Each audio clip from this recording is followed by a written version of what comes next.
આજે ગોઝારિયા કેળવણી મંડળ અષ્ટદશાબ્દી મહોત્સવ એટલે કે આઝાદી પહેલા આ સંસ્થાએ કેળવણીનું કામ શરૂ કર્યું છે. મને એ વાતનો આનંદ છે કે એ દિવસોમાં આ ગામના વડીલો કે જેમને દેશ આઝાદ થયા પછી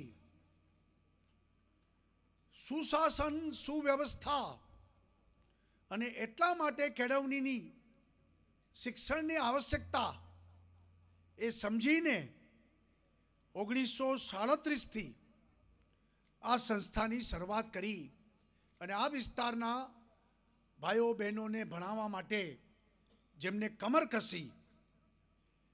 એ વખતે શિક્ષણનો વ્યાપ બહુ ઓછો હતો, પરંતુ શિક્ષણ વધે, કન્યા કેળવણી એનું મહત્વ સમજીને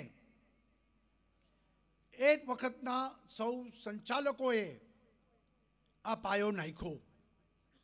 અને મને આનંદ એ વાતનો પણ છે કે એ જ ભાવથી સતત અવિરત 80 વર્ષ સુધી આ સંસ્થા આ દિશામાં પ્રગતિ કરે છે.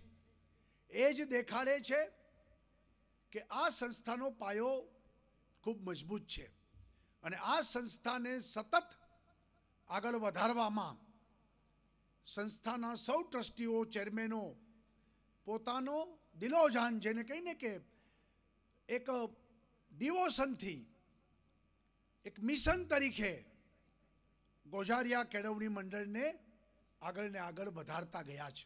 આપણી આગલી પેઢીમાં તો કશું હતું જ નહીં. મારું ઘર સુખી ગણાય કડીમાં, પણ એ ખાધે પીધે મજા કરીએ એટલું જ સુખી, કંઈ મોટા કરોડો આપી શકીએ એવું નહીં. પણ આ બધું થયું, સ્કૂલો બની, છાત્રાલયો બન્યા, એમાં લોકો રહ્યા. અમદાવાદનું કડવા પાટીદાર છાત્રાલય આપણું ગુલભાઈ ટેકરા, એને લગભગ 70-80 વર્ષ થયા. અહીં રહેલા, કદાચ બેઠેલા, કદાચ ત્યાં રહેલા હશે. મારા પપ્પા ત્યાં રહેલા અને અમદાવાદમાં ભણેલા. આવા તો કેટલાય છે. અમદાવાદમાં 70-80ની સાલ સુધી જે ડૉક્ટરો હતા એ બધા કડી સર્વવિદ્યાલયમાં જ ભણેલા. તો એવી સ્કૂલ આ આપણી ગોઝારિયાની, આ સ્કૂલમાં 80 વર્ષમાં હજારો લોકો ભણ્યા અને બધા આગળ વધ્યા. અમે આવતા હતા, કે પટેલ મને બતાવ્યું કે આ સ્કૂલમાં હું ભણતો હતો. કેટલો આનંદ, ગૌરવ થાય.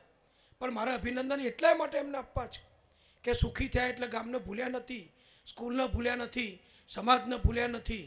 એમણે અહીંયા કોઈને કશું લેવા આવવાનું નથી, કોઈનો છોકરો ભણવા આવવાનો નથી, કોઈના છોકરાને નોકરી રાખવાનો નથી. છતાં પણ 80 વર્ષની ઉજવણીમાં લાખો રૂપિયાના દાન, મને કીધું કે 4-5 કરોડનું દાન ઉઘરાવવાનો પ્રયત્ન કર્યા છે. 6 કરોડનો. આ કોઈ નાની વાત નથી. ગોઝારિયા માટે આ મોટામાં મોટું એક ગૌરવ છે. એટલે ટ્રસ્ટીઓના, દાતાઓને તો અભિનંદન આપું એટલા ઓછા, પણ સમગ્ર ગોઝારિયા ગામને પણ અભિનંદન આપું છું કે આટલું સુંદર તમારા સંસ્કાર છે, એ સંસ્કાર આજે દીપી ઉઠ્યા છે.